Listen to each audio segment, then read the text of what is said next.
on DC Music Rocks, we're shining a spotlight on the great songs and incredible people behind the DC region's music scene. And so let's get to know one of those incredible people, which is director Angie Gates, who serves as the director of the Office of Cable Television, Film, Music, and Entertainment. And I know people must, that's a mouthful. I know they must give you a hard time about the Yes. the long Just name. the entertainment office, all things entertainment. Entertainment. I love it. And she began her career as a film specialist for the New Orleans Film Commission, and her film projects included Interview with a Vampire and Pelican Brief, which you might have heard of before. I recognize those names. That's exciting. She is a former associate general manager of the historic Sanger Theater located in New Orleans, and she previously served as director of engagement relations and marketing for the theatrical division of Clear Channel Entertainment. But Gates made history as the first African-American general manager of the historic Warner Theater, located right here in the heart of the nation's capital. So amazing things going on in this incredible woman's background here.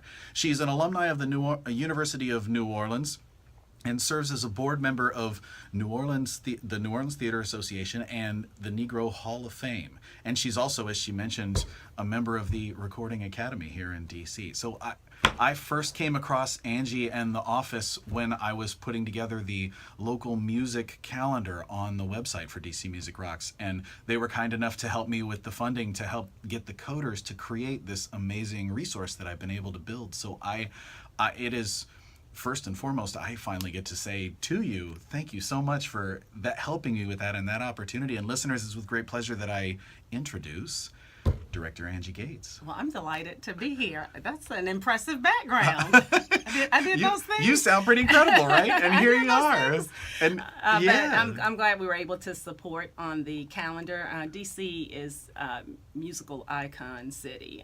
Coming from a background with my father being a musician, it's amazing to be able to be here and be in this role and be able to play a part to move the dial forward for the musicians here locally. Yeah. Now, so talk about the first and most important thing I want you to share is talk about the amazing things you guys are doing to support the music community here in DC, because I don't think people realize just how much you support. So share with that. We're doing a lot. What was important was to first listen to the music community and find out what the community felt was missing, ways that we could help, ways we could bridge the gap to help push the musicians forward, not only locally, but to create a presence for them regionally and nationally. So at our office, we do a few things. Not only through our networks, DCN, we have The Sound, where we highlight local artists. We also have the 202, which is a new original programming. We also have Display, where we showcase videos. So I would love for any of the musicians who have videos to send them to us so we can air those. But we have dedicated, and I have to give a shout out to our wonderful mayor, Mayor Muriel Bowser. She has the month of September dedicated to 202 Creates. So we have a website, 202creates.com. Hashtag 202creates has done 58.6 million impressions, but that's our way to dedicate an entire month to the creative community and highlight musicians. And what kinds of things can they look forward to that September 202 Creates? Well, what does that mean? It's all about the creatives. It's all about the artists that we have. We make sure that we highlight the musicians and the creatives in all 8 wards. We showcase and provide sponsorships. We highlight marketing opportunities and interviews, provide marketing opportunities where they can promote their craft via an electronic media kit, things of that nature. Yeah. But we actually go out to the community. So the community and the musicians in DC have a seat at the table. As the director, I'm not making the decision. I'm responsible for executing them. Got it. And if folks want to, you said there's a website, or if they want to find out more about this 202 Creates thing. So we have a website, 202creates.com. And you can also find out more information about our agency and what our agency is doing at entertainment.dc.gov. And follow us on Twitter at entertain_DC. And we also have our Facebook page, Entertain DC. Got it. And Instagram, you guys are pretty active on the social media. I've been following for a while, and that's exciting. Now, talk about where music came into your life, because when we went through your impressive resume that we shared, and we only shared a part of that, by the way. Check out more. We're going to have her full bio on the write-up for this episode, and also on entertainment.dc.gov. You can find out more about Director Gates.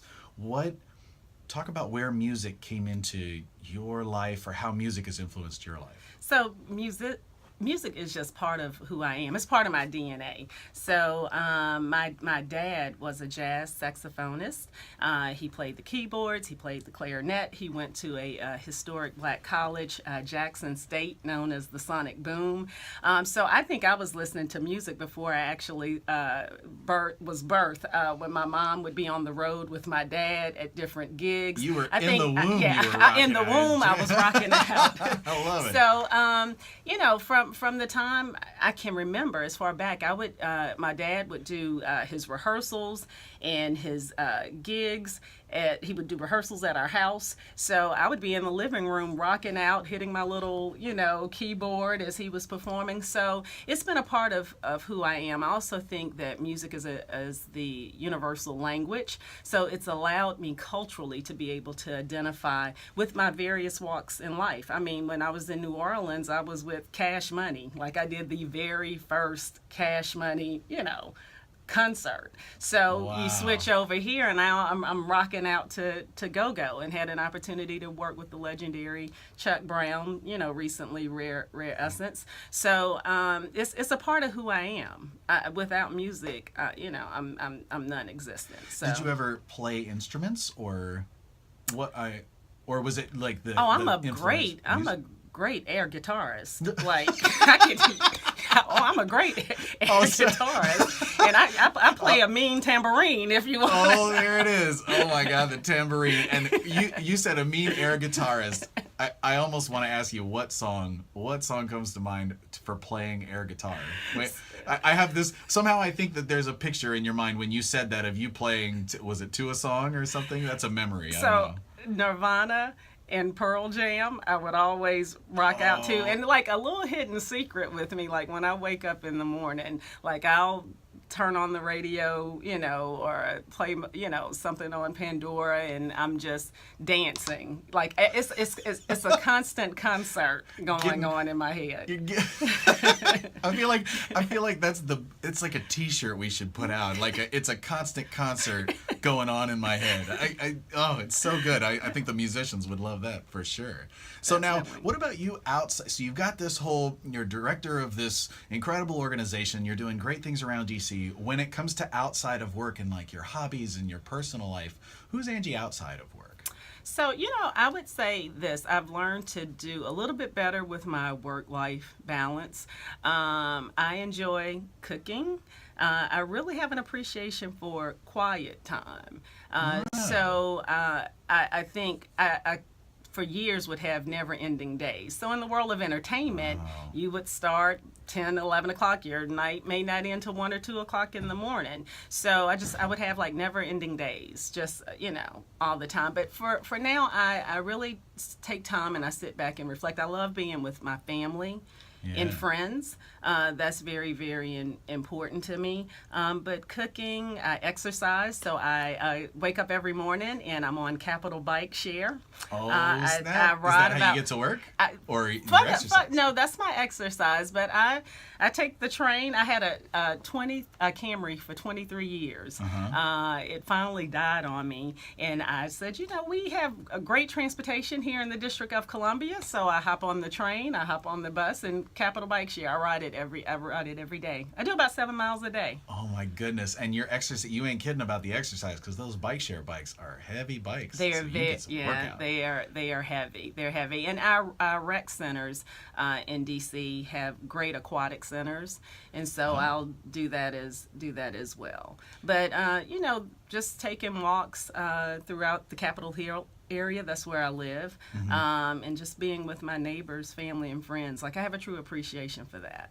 Wow, and I appreciate that you use the public transit system that we all use. I say, because it just is.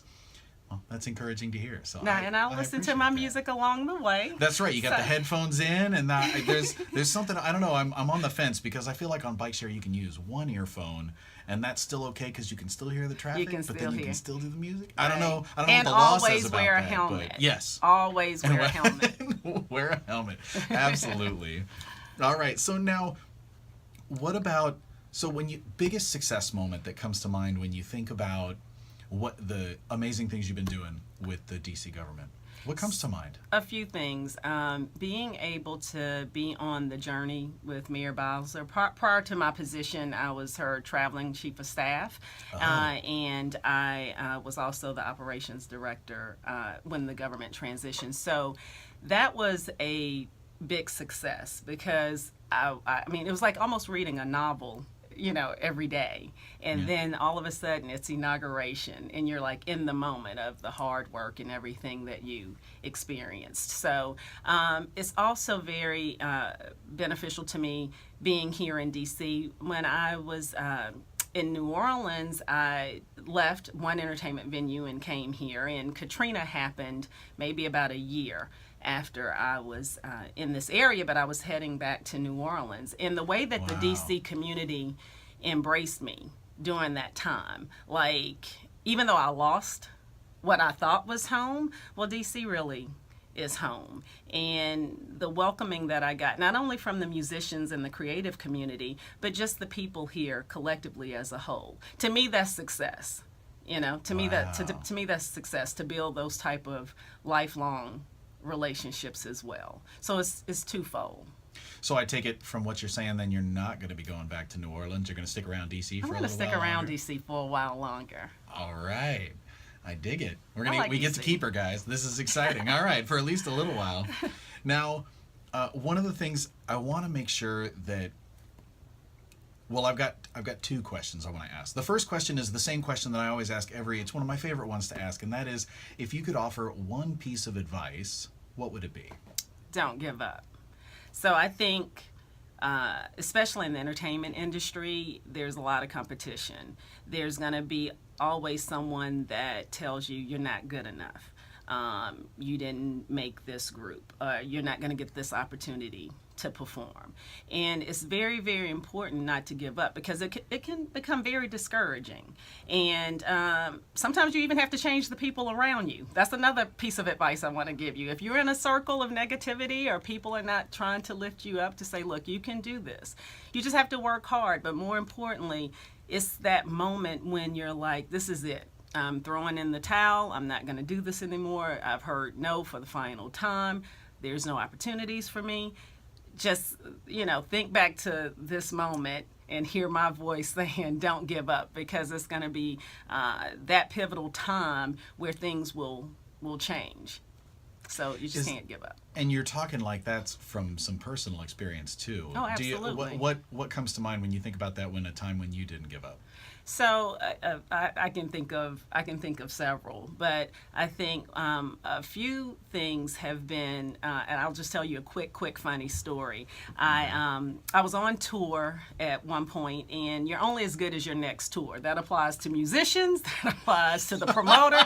You're only as good as your next tour. All right. So when the tour ends, that's a wrap. Okay. So I was in a situation where the tour had ended, And you were on tour in what capacity? So Clear Channel at that particular time focused on the Broadway theater series, but also there was an urban theater series. So a lot of the urban theater, like your David Talbert's, who's actually from this area, Tyler Perry, a lot of musicians also perform as actors and actresses in those type of productions. So I was the producer and the promoter for those events. So when the tour ended, I didn't have a job, and I remember finally thinking I was going to get this great job down in Mississippi as the entertainment director for a casino. Like, I could do that with my eyes closed. I was like, oh, I'm winning. I got the gig. They basically had said I had the job, and then I had to take this test, and I've always been horrible at standardized tests. Like,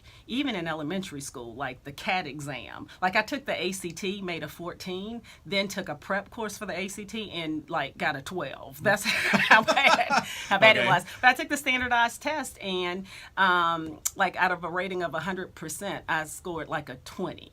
And like it was like it was based on like this trust factor or this honesty component, something crazy. Man. And I remember just feeling so shattered and just, I'm like, I can't, like, and so not only could I not get that job, but I couldn't even work at the casino. Like I couldn't even be a bartender or a cocktail waitress or work at any of the restaurants. So to have a master's degree at that time, to have graduated summa cum laude, to have run these various venues, and then have the reality that you can't even go, work at the pastry shop.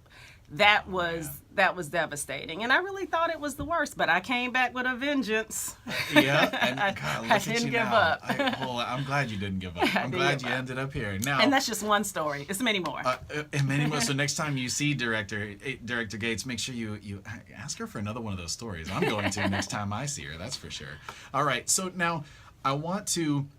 The last thing the important thing that I think I want you to share with folks is, if you are a musician and you're interested in what are the opportunities to interact with the DC government, or what types of things are you doing for musicians and then for music fans? So share about that. So one of the things that's key, we have an open invitation. So it's just as simple as contacting our office and scheduling a meeting and telling us what is it that you need that we can help with. So there are times when we offer small sponsorships that can provide resources from a financial component, but we also are a production house. So we have studios, we have audio opportunities, videography opportunities, we have actual tangible resources that can help musicians, and we have our television shows that give you the platform. Anyone that's a cable subscriber, and we're talking about 300,000 plus subscribers, we can put you on any of our musical platforms and have your talent